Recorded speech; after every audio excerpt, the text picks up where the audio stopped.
মানুষ তো আল্লাহকে চিনতে পারলো না। আল্লাহ বলছেন উলাইকা কাল আনআম, তা নয় বরং বালহুম আসল, এরা কুকুরের চাইতে নিকৃষ্ট। নাউজুবিল্লাহ পড়বেন না। অতএব প্রথম কাজ, হৃদয়কে পরিষ্কার করবেন এক সপ্তাহের জন্য। আওয়াজ দিয়ে বলেন তো সবাই, তিনি কে?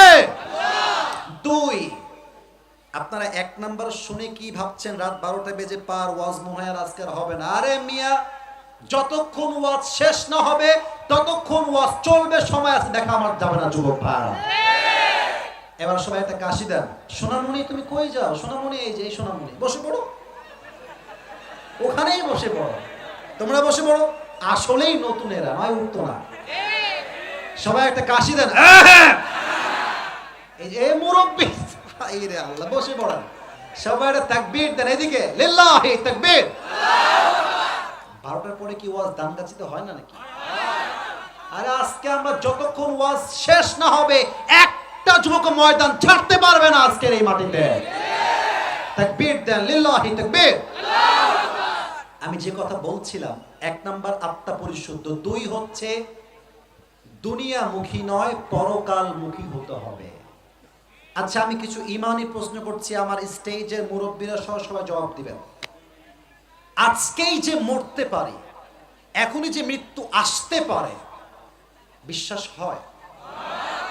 শুনি নাই তো, বিশ্বাস হয়? দ্বিতীয় প্রশ্ন, পরকাল যে সত্য, দাঁড়াতে যে হবেই একদিন আল্লাহর কাছে, বিশ্বাস হয়? তৃতীয় প্রশ্ন, বলেন তো দুনিয়ার জীবনটা বেশি উত্তম না আখিরাতের জীবন বেশি উত্তম? দলিল কি? আল্লাহ তাআলা বলছেন সূরাতুদ দুহা 30 নম্বর পারা, ওয়ালাল আখিরাতু খায়রুল লাকা মিনাল উলা। Allah says in this Quran, in this ayah, the life of hereafter is much more better than this worldly life. এই দুনিয়ার জীবনের চাইতে হাজার গুণ বেশি উত্তম হচ্ছে আখিরাতের জীবন। সুবহানাল্লাহ।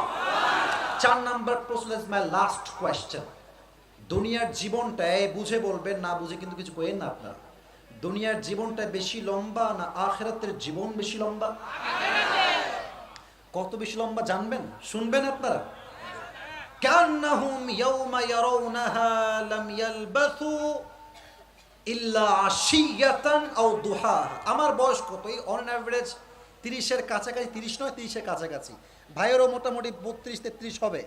এখানে অনেকে আছেন 60 বছর 70 বছর মুরব্বী আব্বাচোর দিকে আছেন।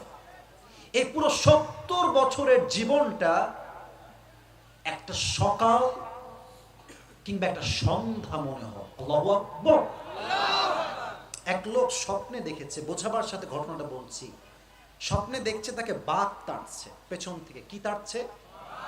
দৌড় দিয়েছে, এক লম্বা ভো দৌড়।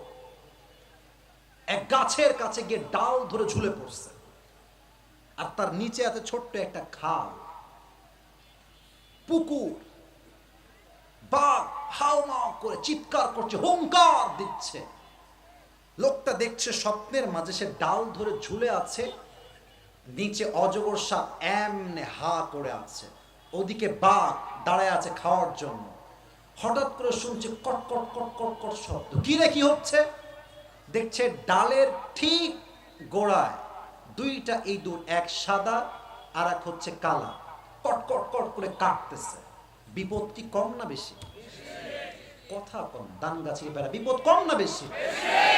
হঠাৎ সে দেখছে গাছের উপরে একটা মধুর চাক আছে, মধু পড়ছে।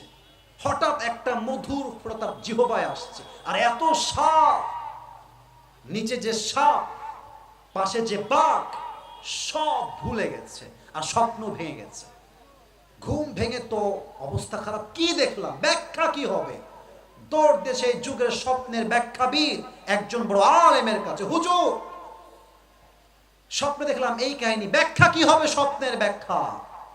বলছে এই স্বপ্ন শুধু তোমার নয়, এটা প্রত্যেকটা মুসলমান মানুষের জীবনের বাস্তবতা। কেমনে বাস্তবতা আগে বুঝে ঠিক বলবেন, বোঝেন। হুজুর বললেন এই স্বপ্নের ব্যাখ্যা খুবই অসাধারণ। তোমার পেছনে যে বাঘটা ছুটছিল, এটা বাঘ নয়, এটা হচ্ছে মালাকুল মউত। তুমি ডাল ধরে ঝুলে আছো, তোমার নিচে সাপ এমনে হা করে আছে, এটা হচ্ছে তোমার কবর। আর যে ইঁদুর, একটা সাদা একটা কালো, এই সাদা হচ্ছে সকাল বা আলো, আর কালো হচ্ছে রাত। সকাল যাচ্ছে, রাত যাচ্ছে, প্রত্যেকটা মুহূর্তে হায়াত শেষ হচ্ছে, প্রত্যেকটা মুহূর্ত যাচ্ছে, আমরা আরেক ধাপ কবরের দিকে আগায় যাচ্ছি। কথা বুঝে বলে এবার ঠিক আছে কিনা বলেন। আর ওই যে মধু পড়লো, হুজুর বলছেন এই মধুটা হচ্ছে তোমার জব, তোমার টাকা, তোমার পয়সা, তোমার গাড়ি, তোমার বউ, তোমার গার্লফ্রেন্ড, তোমার সম্পত্তি, এই সব কিছু পেয়ে মানুষের একটা ভাব এমন যেন মানুষ কখনো মৃত্যুবরণই করবে না। যুবক ভাইরা ঠিক কিনা বলো। অতএব আল্লাহকে পেতে চাইলে দুনিয়ামুখী নয়, পরকালমুখী হওয়া লাগবে। আল্লাহ তৌফিক দান করুক, পড়া আমিন। দুইটা হলো, আরো যে বাকি আছে পাঁচটা বলা যাবে? আপনাদের ভাবসাব দেখে মনে হচ্ছে আসলেই দান গাছের মানুষ, কোরআন প্রেমিক মানুষ। যুবক ভাইরা ঠিক কিনা বলো। 3 নাম্বার যে বিষয় বলবো খুব মারাত্মক বিষয়, এটা অনেকে ফেল করেছে। আল্লাহকে যে পেতে চায় বাপ মাকে মাইনাস করে পাওয়া যাবে না। অনেক যুবক আমার সামনে বসে আছে, অনেক যুবক গার্লফ্রেন্ড পেলে মাকে মাইনাস করে ফেলতে চায়। আব্বাজান এদিকে তাকান, আব্বাজানরা, অনেক যুবক আছে বাপ মাকে মাইনাস করে কাজী অফিসে গিয়ে কোর্ট ম্যারেজ করে পালিয়ে বিয়ে করে। তোমরা মেয়ে মানুষ চেনো নাই আসলে। আজকের রাজরানী কালকে কাল নাগিনী হইতে 1 সেকেন্ডও সময় লাগবে না। আর আজকালকার মেয়েদের কথা কি বলবো ভাই, টাকা পাইলে টাকলাকেও তারা বিয়ে করে ফেলে। আজকে ইভেন অনেক মেয়ে আছে দেখবেন আইফোন 16 প্রো ম্যাক্স পাওয়ার জন্য কক্সবাজার পর্যন্ত চলে যায়। যুবক ভাই, বাপ মাকে মাইনাস যে করেছে সে আল্লাহকেও হারিয়েছে, রসুলকেও হারিয়েছে। ঠিক কিনা বলো। আপনাদের যাদের আব্বা আম্মা বেঁচে আছে সবাই পড়েন আলহামদুলিল্লাহ। আর যে মুরব্বী আব্বাজানদের চোখ মলিন হয়ে গেছে, আব্বাজানদের ইস নাই মনে হয় অনেকের, আমি দোয়া করি আল্লাহ প্রত্যেকের আব্বা আম্মাকে জান্নাতুল ফেরদাউসের উঁচু মাকাম নসিব করুক। সকলেই পড়া আমিন। আপনারা সবাই ওয়াইস কর্ণীর নাম শুনেছেন যুবক ভাইরা, আব্বাজানরা? নবীজি বলছে ওমর, এই আলী, হাদিসটা শুনেন, এটা আপনাকে জীবন পরিবর্তন করতে অনেক বেশি হেল্প করবে। ওমর, ইয়া রাসূলুল্লাহ কি হয়েছে? বলছে আমি যখন দুনিয়া থেকে বিদায় নিব, একজন লোক আসবে, তার গোত্রের নাম হচ্ছে কর, তার নাম হচ্ছে ওয়াইস। সে আসলে 2 জন সাহাবী, এক ওমর আর এক হচ্ছে আলী, 2 জনকে আল্লাহর হাবিব নিজেই 2 জনকে দুনিয়াতে জান্নাতের টিকিট দিয়েছে। 2 জন তোমরা দোয়া নিবা। এবার যখন হজের সময় আসলো, হাজিরা সব আসছে, ওমর দাঁড়িয়ে বলছে ওয়াইস কর নামে এখানে কোন ব্যক্তি আছো, দাঁড়িয়ে যাও। কেউ দাঁড়ায় না। একজন যুবক দাঁড়িয়ে বলছে আমি তার সম্পর্কে একজন ভাই লাগি, সে আসলে এখানে নাই, সে বকরি চড়াচ্ছে অমুক পাহাড়ে। বলছে কোথায়, আমাকে নিয়ে চলো, এক্ষুনি চলো। দৌড় দিয়ে 2 জন মিলে গেছে। দেখছে ওয়াইস কর্ণী পাহাড়ের উপরে দাঁড়িয়ে আল্লাহর সেজদায় অবনত হয়ে আছে। সুবহানাল্লাহ পড়বেন না? এদিকে দেখেন, রাষ্ট্রের এখন যিনি প্রধান উপদেষ্টা তার নাম হচ্ছে ডক্টর ইউনূস সাহেব। উনি জাস্ট এই দেশেই গ্রহণযোগ্য নন, পুরো বিশ্বে তার একটা সুনাম আছে। যুবক ভাইরা ঠিক কিনা বলো। আচ্ছা, আপনি যদি দেখেন ঘুম থেকে উঠে, এই দানগাছির বাড়ি আপনার, ঘুম থেকে উঠেই দেখছেন ডক্টর ইউনূস আপনার বাড়ির সামনে দাঁড়ায় আছে। কি হয়েছে ভাই? ডক্টর ইউনূস সাহেব আসে তোর বাসায়, তোকে মেহমান হিসেবে তোর বাসায় আসছে। তো অবাক লাগবে না যে আরে উনি কেন আমার বাসায়, উনি আমাকে দাওয়াত দিত, আমি নিজে যাবো ওনার বাসায়, উনি কেন আসছে? তো ওমরে ফারুক পেছনে, আলীও পেছনে। এখন ওয়াইস কর্ণী তো জানেন এরা কারা আসলে।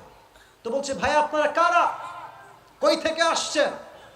তো আলী বলছে আনা আলী ওয়া হুয়া ওমর, আমি হচ্ছে আলী, সে হচ্ছে ওমর। আপনারা আসছেন আমার কাছে, কি হয়েছে, কি হয়েছে বলেন, বলেন কি করতে পারি? বলছে হাত উঠাও, তোমার হাত উঠাও, দোয়া করো, দোয়া করো। ওয়াইস কর্ণীর 2 চোখ দিয়ে পানি ঝরছে। ইয়া ওমর, ইয়া খলিফাতুল মুসলিমিন, আমি আপনার জন্য দোয়া কেমনে করব, আপনি খলিফাতুল মুসলিমিন, আমার তো সেই যোগ্যতাই তো নাই। ওমরে ফারুক বলছেন তোমার থেকে দোয়া আমি নিজে চাইতে আসি নাই, আল্লাহ রসুল তোমার থেকে দোয়া চাওয়ার জন্য আমাদেরকে অর্ডার দিয়েছে। আল্লাহ রসুল বলেছে ওয়াইস কর্ণী তার আব্বা আম্মার খেদমত এমন ভাবে করেছে, সে যখন আল্লাহর দরবারে দুটো হাত তুলে আল্লাহ তার কোনো দোয়া কখনো খালি হাতে ফিরায় দেয়। সুবহানাল্লাহ, যুবকরা জোরে সোরে পড়তে পারলে না আপনারা?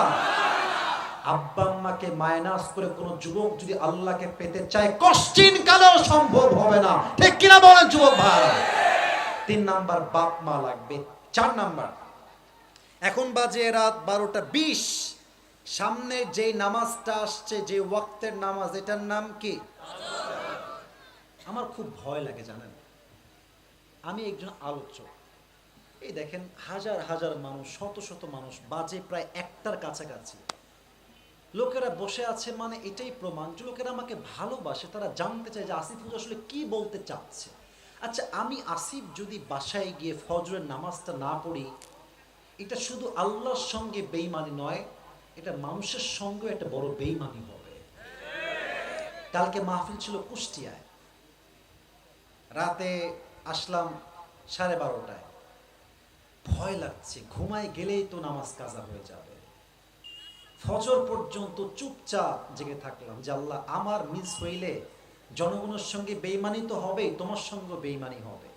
শেষ রাতে তাহাজ্জুদ পড়ে নামাজ পড়ে ঘুমাইছি। এর কারণ কি জানেন? যদি আমি নিজে নামাজি না হতে পারি, আমার